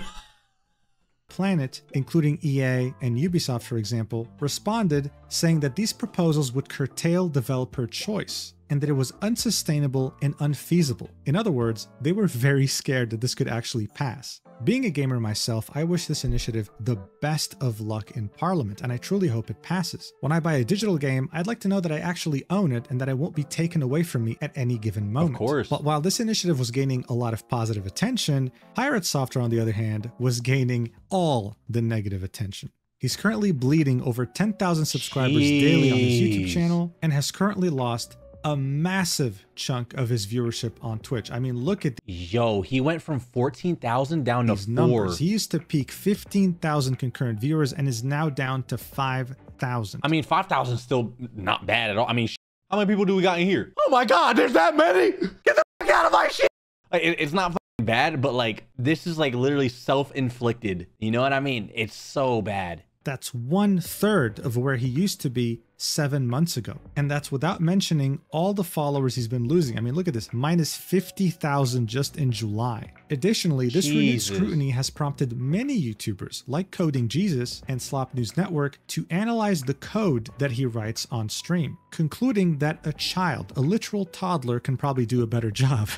Seriously, this is the gift that keeps on giving. Because, of course, instead of just apologizing, taking a step back, taking the L for once. He can't take an L. It's a part of his brand that he has to be the smartest, brother. He cannot take an L. He's always right and you're wrong. Admitting you made a mistake, maybe taking some advice that Dr. K gave you, he would triple down or quadruple down. I guess I can't even keep track at this point, and make this post saying the most interesting narrative is that my video somehow killed the initiative. This graph shows that the initiative already had a downward trend in interest when my videos dropped. My videos do not seem to have had any impact on the movement at all. Making me the villain did though. Best of luck with your next steps. So at this point, I can't help but be impressed how much he's willing to die on hills that don't matter. People aren't even tracking cumulative signatures and daily signatures. They just understood that this initiative is worth fighting for, it's very important for the longevity of games as a medium, and that you, with your massive platform, not only criticized it very aggressively, thinking that this was going to be an easy win that made you out to be a genius, but urged all your audience, all your strong community to not sign it when they were telling you to sign it initially. That's how you even found out about it. And he misrepresented the whole thing as well. You know what I mean? So it just made everybody just confused about what it's actually about, which is the worst thing ever. It could help them, but he's making it out like it's the most evil thing ever, and he hates it. It's so dumb. Initiative. He would then later tweet this, saying, I am no longer working at Off-Brand Games. People were attacking all of the games we were publishing and trying to mass review bomb them. You can dislike the things I say, but this kind of behavior is unhinged. Learned a lot there, accomplished a lot, hope they succeed regardless, loved those dudes and loved working with them, hope they keep cooking. Ludwig would reply to this, saying, Stop Killing Games is a good initiative, but a few bad actors review bombed / harassed developers of the games we support at Off-Brand Games. Appreciate Thor stepping down for the betterment of the devs and their games, to which he would get community noted. The note said, Rivals of Either 2 has not been review bombed. Verifying this is as easy as opening the Steam page and looking at the graph of reviews. And if we go to the game, scroll down, and look at the graph that shows review trends, we can very clearly see that there's no review bombing. But if there's nothing review bombed, who could be a victim? You know what I mean? That means he would have to be wrong, and he's never wrong. He's the victim, bro. Going on. If anything, there's positive bombing. Look at all these positive reviews in June. But hey, anything to be the victim, right? In fact, the guy became such a victim that I think he started losing his mind. He started comparing his current situation with the Stop Killing Games initiative to Coney 2012. I mean, dude, no, I'm sorry. This is a full-fledged, fully developed and evolved lolcow. There's no way you can say this while being self-aware. It's honestly sad. Like, the sad part is I feel like he's not self-aware. No, I feel like you have to have some type of, maybe it's a defense mechanism because he's getting attacked by the internet. So he just singles out one thing and it's just like, no, f that, I'm right, you're wrong type shit. You know what I mean? Could be that as well. You never really know. But like, it's just kind of sad when you think about it, dude. Whatever. Impossible. And after months of complaining about people brigading and harassing him, he does the same exact thing to Coding Jesus. He would leave a comment on his code review video and would then link his comment to his chat so that they can go upvote it in an effort to ratio the video itself. Like, how petty is that? Come on, man. Do you make a link to it? You have to click on the little 6 hours edited. Aha. So that doesn't seem to do it. Oh, do I have to right click on this and then copy link address? And then do that. Is that what does this? Wait, isn't that like, what? Ah, it does highlighted comment. There we go. Boop. There's my comment on it. That's so petty. I mean, dude, being petty's fine, 100%. But after complaining about how, oh my God, I'm getting brigaded. Oh, there's hate raids on me. Oh my God, there's so much going on. Hey guys, let's go send hate to this person right here. Come on, guys, here's a link. Go ahead and make sure I upvote this, please. Like, you know what I mean? It's kind of hypocritical, just a tiny bit.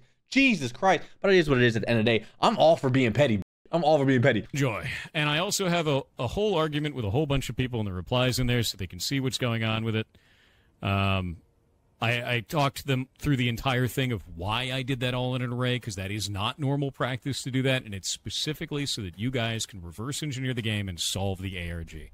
Sometimes doing bad practice has meaning, which is whatever, man. He later deleted this VOD because this literally breaks YouTube TOS. This breaks every aspect of terms of service when it comes to brigading and harassment. I mean, at this point, can this get any worse? Yes. He'd be asked about his opinion when it comes to Stop Killing Games finally reaching 1 million signatures, and he said, "I'm going to be honest with you. I hope that your initiative gets everything that you asked for, but nothing you wanted, and I'll leave it there." What does that even mean? See, if I was 12 years old, I would have probably thought this was really cool, but now it's just edgy beyond cringe. But listen, as much as this was a ridiculous roller coaster ride on the Lolcow Express, someone did end up asking him, "Hey man, would you consider making an apology video, setting everything straight? Because you know what, this is still salvageable. You can still redeem yourself." And here's what he had to say. Put up a video saying you were wrong with every situation and the internet move on. I am not doing that. I don't give a fuck. I mean, at this point, this isn't surprising at this point, bro. He's already eating all the consequences. He's getting so much hate already. His viewership's dying. His fans are turning against him. The internet's already against him. You know what I mean? I feel like mentally, I'm trying to put myself in his situation. He's probably so over it and so mad that he's like, "F this, f everybody. They're unhinged. They're crazy, sending death threats, whatever. I'm not apologizing." You know what I mean? When in reality, it all started from some World of Warcraft, dog. Like, think about that, chat. This is an hour-long video. It all started with, "I have no mana. What do you want me to do?" Yeah, simply bend the knee and lie about how you feel, and everyone will stop bullying you. That's a great idea, dude. Yeah, no. It's not about lying how you feel. It's about just, okay, yo, I'm sorry for misrepresenting the Stop Killing Games movement. Yo, I'm sorry I roached out. I'm a kid. My fault. You know what I mean? It's simple like that. You're trying to add layers on layers of, oh, they're brigading my chat. Oh, they're sending death threats. Oh, they're doing this. They're doing that, which is all unhinged bad shit.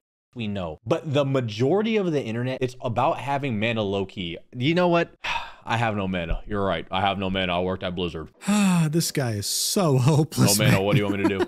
Now, I will say this because I'm sure this will appear in the comments. Yes, I'm aware that Pirate Software is a massive furry, and I'm also aware that he was legally married to someone, and during that marriage, he got in contact with one of the Kickstarter backers of Earthbound, the game he's working on, and started a very inappropriate 18+ relationship with them while being married. Yes, he committed adultery. The reason why I didn't mention this in the video is because it doesn't really matter in the grand scheme of things. If he had just apologized during the WoW Classic incident, this coming out wouldn't have done anything to him. Dude, the fact that they actually found this is insane though. You know what I mean?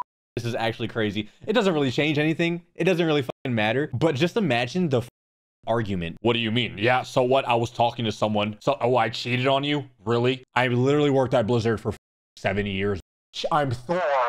Have some respect. Jesus Christ. I didn't even cheat on you like that, really. It was just a little bit of texting. That's all flirtatious. You know what flirtatious means? Because guess what? Most of these messages involved 18+ roleplay, but more specifically, furry roleplay. Yes, they would literally say to themselves, pets you, nuzzles you, plays with your tail, and then get, you know, more 18+ into it. Yes, most people couldn't even read one page of chat logs because of how cringy it is. Ah, my so toes! I'm so convinced it wouldn't have done anything to his reputation. It's meaningless to talk about. But if you're interested, you can check out this video by Fearful Tears titled Pirate Software, the most delusional Twitch streamer. Look, Pirate Software is a lesson, not just in content creation, but in quite literally anything. Normal people make mistakes, and geniuses make mistakes too. We're all human. Admitting that you make a mistake isn't you admitting that you have a weakness. No, on the contrary, never admitting that you're wrong is a weakness in itself because it shows how insecure you are, how fragile of an ego you have. And it'll only make people want to avoid you. I mean, what's the point? Pirate Software is the stupid person's definition of a genius, and he managed to ride that wave for a little while.